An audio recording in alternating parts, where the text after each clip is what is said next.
One key element of the Allied victory in the Second World War was the Lancaster bomber. At war's end, some were redeployed to help map the Canadian Arctic. There are very few left now.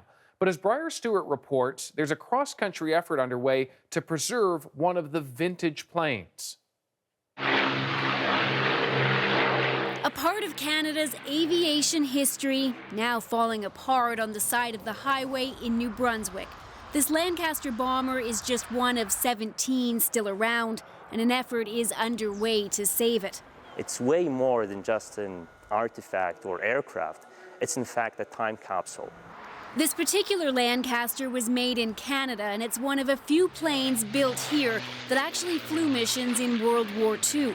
After the war, the plane was outfitted with radar equipment and cameras, and it became part of another mission, mapping Canada's north. Maybe there's a river, and maybe it isn't. 87-year-old Pat Sturr worked as a navigator in the 1950s. His job took him aboard many chilly flights over the Arctic.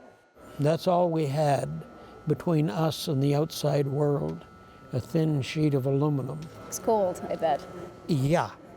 Your flight lunch was now frozen bologna sandwiches. Lancaster KB-882 was retired in 1964, and it was purchased by the city of Edmundston, New Brunswick. Over half a century ago, it was flown to Edmundston. The crew got out, closed the door, and that's pretty much how it was sitting ever since. The weather and the salt spray from the roads have taken its toll on the plane. There's a hole in one of its wings. The community wanted to find a way to restore the Lancaster, but it couldn't find the money. So this week, City Council voted to send the plane somewhere else. Aviation Museum, Edmonton. The plan is to move the Lancaster to this museum in Edmonton, where there's plenty of expertise when it comes to working on vintage planes. The Lancaster will first be taken apart and then shipped here by train, where it will be restored. It's going to be an expensive project, one that's expected to cost hundreds of thousands of dollars. Fundraising will begin immediately.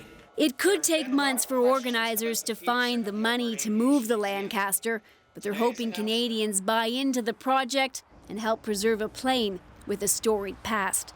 Briar Stewart, CBC News, Edmonton.